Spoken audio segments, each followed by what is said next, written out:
Dans les exemples précédents, nous avons vu des situations d'augmentation exprimées sous forme de pourcentage. Dans ce nouvel exemple, cette fois-ci, nous allons regarder une diminution exprimée sous forme de pourcentage. Alors l'exemple nous dit qu'un ordinateur coûte 875 euros et que pendant les soldes, son prix est baissé de 15%. Et on nous demande quel sera le prix de cet ordinateur pendant les soldes. Contrairement aux situations précédentes où nous avons ajouté un pourcentage parce qu'il s'agissait d'une augmentation, eh bien ici nous allons retrancher un pourcentage parce qu'il s'agit d'une diminution. Donc ici nous avons un prix initial de 875 euros et nous allons lui retrancher 15%, c'est-à-dire nous allons enlever 15% de ce prix.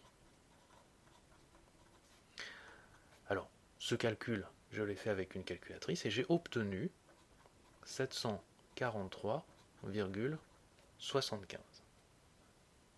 En conclusion, nous pouvons dire que le prix de l'ordinateur pendant les soldes est de 743,75 euros.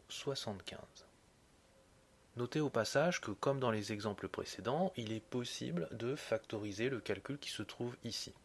On peut également le réécrire sous la forme 1 moins 15 sur 100 fois 875, ce qui vous donne une forme alternative de présentation des calculs.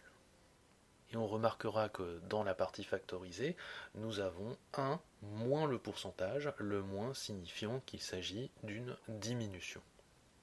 Des exemples précédents, on peut tirer une méthode générale de calcul d'augmentation et de diminution en pourcentage. Par exemple, pour augmenter une quantité Q de T%, eh bien, nous allons faire Q plus T% de Q, c'est-à-dire Q plus T divisé par 100 fois Q. Ou si vous préférez la forme factorisée, 1 plus T sur 100 fois Q. Et puis, si vous voulez diminuer une quantité Q de T%, eh bien, vous faites le calcul suivant, vous prenez Q moins T% de Q, c'est-à-dire Q moins T sur 100 fois Q, ce qui donne également une forme factorisée 1 moins T sur 100 fois Q.